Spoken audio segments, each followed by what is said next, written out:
Supreme court ने freebies के मामले में बहुत ही महत्वपूर्ण टिप्पणी किया है। सुप्रीम कोर्ट ने कहा है कि ये जो फ्रीवीज है, मुफ्त की रेवड़ी है, ये लोगों को निकम्मा बना रही है, लोगों को अकर्मण्य बना रही है, ये लोगों को कामचोर बना रही है।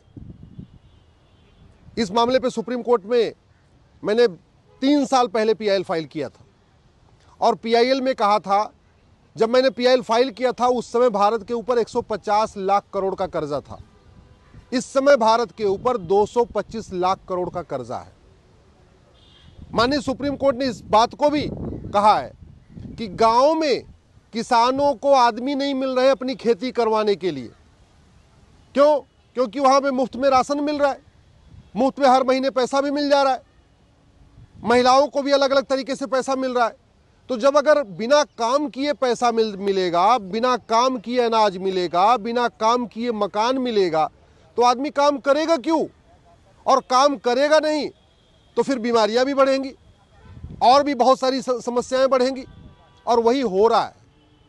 पॉलिटिकल पार्टियां इस बात पे गंभीरता के साथ चिंता नहीं कर रही हैं कि जो हर चुनाव में वो लगातार मुफ्तखोरी का वादा कर रही हैं, उससे करदाताओं की हालत क्या हो रही है, टैक्स पेयर की पोजीशन क्या हो रही है, उससे देश का कर्जा कितना तेजी के साथ बढ़ रहा है और सामाजिक समस्याएं कैसे बढ़ रही हैं। अगर काम के बदले अनाज मिलता है, काम के बदले पैसा मिलता है, काम के बदले मकान मिलता है, तो उससे जो वहाँ पे गांव में लोग रहते हैं उनका स्वाभिमान भी जागृत होता है। अभी धीरे धीरे चूंकि सब कुछ मुफ्त मिलता जा रहा है तो नशाखोरी भी बढ़ रही है। दिन भर वो स्मार्टफोन चला रहे हैं, गांव में बैठ के खेती नहीं कर रहे हैं। और जब खेती के लिए आदमी नहीं मिल रहा है, खेती के लिए मजदूर नहीं मिल रहा है, तो लोग खेती छोड़ रहे। और जब खेती छोड़ेंगे तो शहर में जो लोग बैठे हैं, इनको चावल दाल कहाँ से मिलेगा, इनको अनाज कहाँ से मिलेगा? इसका बहुत बड़ा दुष्परिणाम हो रहा है। और सरकार इसके लिए न तो मुफ्तखोरी नियंत्रण करने के लिए कोई व्यवस्था कर रही है, न तो एक स्टैंडर्ड मैनिफेस्टो का फॉर्मेट बना रही है। इसका सबसे बढ़िया समाधान है कि एक मैनिफेस्टो का स्टैंडर्ड फॉर्मेट बना दिया जाए और मैनिफेस्टो के ऊपर ही लिखवाया जाए कि अगर राज्यों का चुनाव है तो हर पॉलिटिकल पार्टी बताए उस राज्य पे कितना कर्जा है। अगर केंद्र लोकसभा का चुनाव है तो हर पॉलिटिकल पार्टी बताए कि इस समय देश के ऊपर कितना कर्जा है। और जो पॉलिटिकल पार्टी वादे कर रही है उसका कैलकुलेशन करके बताए कि अगर राज्य विधानसभा का चुनाव है कि वो जो मुफ्त का वादा कर रही है उससे कितने लोगों को फ़ायदा होगा और जब फ़ायदा होगा उससे बजट पे कितना असर आएगा। और पॉलिटिकल पार्टी के लिए मैंडेटरी कर दिया जाए कि वो कैलकुलेट करके बताए कि अगर वो 5 साल सरकार चलाएगी तो जो कर्जा है राज्य का वो कैसे घटेगा। अगर लोकसभा के चुनाव में मैनिफेस्टो है तो ये बताए कि वो देश का कर्जा पॉलिटिकल पार्टी कैसे कम करेगी। हमने चूंकि स्टैंडर्ड फॉर्मेट नहीं बनाया है तो पॉलिटिकल पार्टियां कहीं ये नहीं बता रही हैं कि वो पुलिस रिफॉर्म पे क्या करेंगी, अपराध नियंत्रण के लिए क्या क्या करेंगी, घूसखोरी, कमीशनखोरी, जमाखोरी नियंत्रण के लिए क्या क्या करेंगी, मिलावटखोरी, कालाबाजारी नियंत्रण के लिए क्या करेंगी, शिक्षा व्यवस्था में क्या क्या बदलाव करेंगी, प्रशासनिक व्यवस्था में क्या क्या बदलाव करेंगी, न्यायिक व्यवस्था में क्या क्या बदलाव करेंगी। वो कहीं कुछ उनको लिखना ही नहीं है। अगर हमने एक स्टैंडर्ड मैनिफेस्टो बनाया होता और उसमें लिखा होता कि जितने फंडामेंटल राइट हैं उनको फुलफिल करने के लिए पॉलिटिकल पार्टी क्या क्या करेगी, वो गुलामी की शिक्षा व्यवस्था बदलेगी कि नहीं बदलेगी, शिक्षा व्यवस्था में क्या परिवर्तन करेगी, टैक्स व्यवस्था में क्या परिवर्तन करेगी, व्यापार व्यवस्था में क्या परिवर्तन करेगी, कृषि को कैसे और अच्छा बनाएगी, जो श्रमिक हैं उनके लिए क्या क्या लाएगी। अगर इस तरीके का पूरा फॉर्मेट होता तो हर पॉलिटिकल पार्टी ढंग से उसको भरती। चूंकि कोई स्टैंडर्ड फॉर्मेट नहीं है तो हर पॉलिटिकल पार्टी अपने अपने मन से जो मन करता है वो लिख देते हैं। और सारी की सारी पॉलिटिकल पार्टियों का ले दे के फोकस क्या है कि हम ये वादा कर रहे हैं। कोई कह रहा हम 1100 देंगे, कोई कह रहा हम 2100 देंगे, कोई कह रहा हम 2500 देंगे, कोई कह रहा है हम सिंपल फ़ोन देंगे, दूसरा कह रहा हम स्मार्टफोन दे देंगे। एक पॉलिटिकल पार्टी कह रही है हम तो साड़ी देंगे, दूसरा पॉलिटिकल पार्टी कह रही है हम तो मंगलसूत्र भी दे देंगे। एक पॉलिटिकल पार्टी कहती है हम तो लैपटॉप देंगे, दूसरी पॉलिटिकल पार्टी कहते हैं तो स्कूटी भी दे देंगे। ये जो कंपटीशन चल रहा है, और इसमें कोई भी पॉलिटिकल पार्टी अपने जो चंदे से एक पैसे नहीं देती। जो पॉलिटिकल पार्टियों को चंदा मिलता है उसमें से एक पैसे खर्च नहीं किया जाता। सारा का सारा हो रहा है जनता के टैक्स के पैसे से।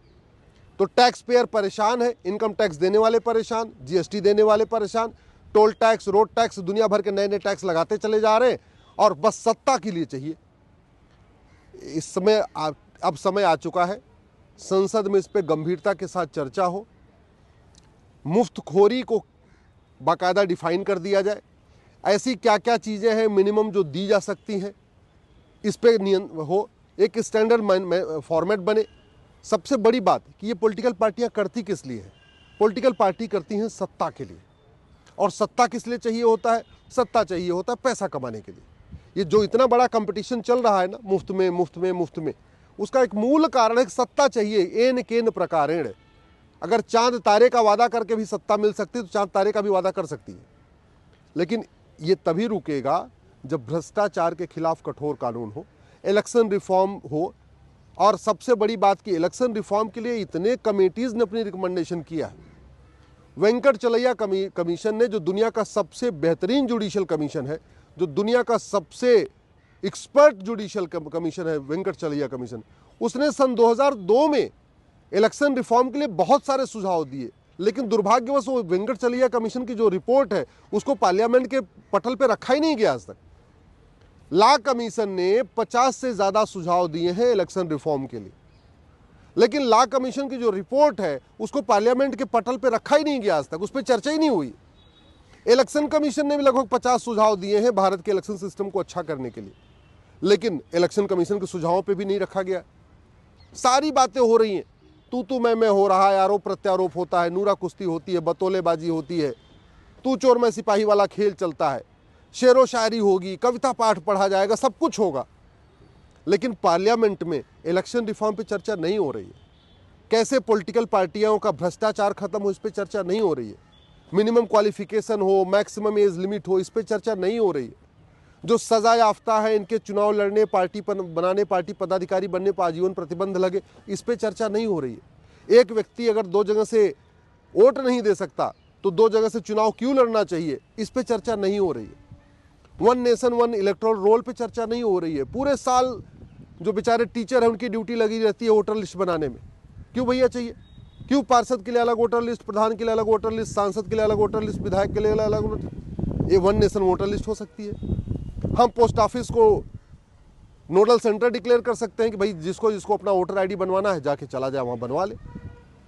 वोटिंग को कंपलसरी करने के लिए कानून बना सकते हैं। वोटिंग को फंडामेंटल ड्यूटी में डाल सकते हैं कि भाई वोट करना हमारा फंडामेंटल ड्यूटी है। ये ऐसे बहुत सारे सुझाव हैं जो कभी लागू ही नहीं हुए। हम पॉलिटिकल पार्टियों को कैशलेस कर सकते हैं, कानून बना के ये कर दें कि भाई कोई भी पॉलिटिकल पार्टी न 1 रुपये कैश में लेगी, न 1 रुपये कैश में खर्च करेगी, पूरा कैशलेस होगा। और कैशलेस हो सकता है आज की डेट में। हर व्यक्ति, इवन 1 रुपये 2 रुपये भी आप ऑनलाइन दे सकते हैं, और किसी को चंदा अगर 50 रुपये 100 रुपये देना है तो भी ऑनलाइन दे सकता है। ऐसे विषयों पे चर्चा नहीं हो रही है, और नतीजा क्या होगा? अब सुप्रीम कोर्ट भी कह तो दिया, मेरी PIL भी पेंडिंग है, लेकिन सुप्रीम कोर्ट एट लास्ट क्या कहता है? ये तो पॉलिसी मैटर है। सुप्रीम कोर्ट बाद में क्या कह देगा? ये तो कानून बनाना हमारा काम नहीं है। लेकिन फिर भी सुप्रीम कोर्ट जैसा कमेंट कर रहा है, कम से कम ये जागाने के लिए पर्याप्त है, समाज को भी जगाने के लिए और हमारे माननीय सांसदों और विधायकों को जगाने के लिए। तरीका यही है, अगर हमने ये फ्रीबीज को कंट्रोल नहीं किया तो केवल इसका देश का कर्जा ही नहीं बढ़ेगा, जो गांव में समस्या आ रही है, लोगों को काम करने के लिए आदमी नहीं मिल पा रहे, जो लोग 2-4 भैंस रखते हैं, गाय रखते हैं, दूध का काम करते हैं, उनको काम आदमी नहीं मिल पा रहे हैं, जो लोग खेती करते हैं, सब्जी पैदा करते हैं, उनको आदमी नहीं मिल पा रहे, तो फिर वहाँ पे खेती करेगा कौन? दूध का कारोबार करेगा कौन? सब कुछ आप मुफ्त में बैठे बैठे देते रहेंगे केवल इलेक्शन जीतने के लिए, तो गाँव का पूरी व्यवस्था खराब हो जाएगी। और गाँव से अगर एक बार पलायन हो गया, और हो रहा है, बहुत तेजी के साथ पलायन हो रहा है, गाँव में कोई रुकना ही नहीं चाह रहा है इस समय। क्यों? क्योंकि पहली बात तो खेती करने के लिए वहाँ आदमी नहीं मिल रहे, दूसरा वहाँ सुविधाएं नहीं मिल रही है, बैठे बैठे अपराध भी बढ़ रहा है तेजी के साथ, दिन भर स्मार्टफोन देखे जा रहे हैं, बैठे बैठे, चूंकि राशन भी मिल जा रहा है, पैसे भी मिल जा रहा है, सब कुछ मिल जा रहा है, वो दिन भर मोबाइल देख रहे। इससे हमारी देश की जो शक्ति है ना, श्रम शक्ति, वो बर्बाद हो रही है। इसको रोकना ज़रूरी है।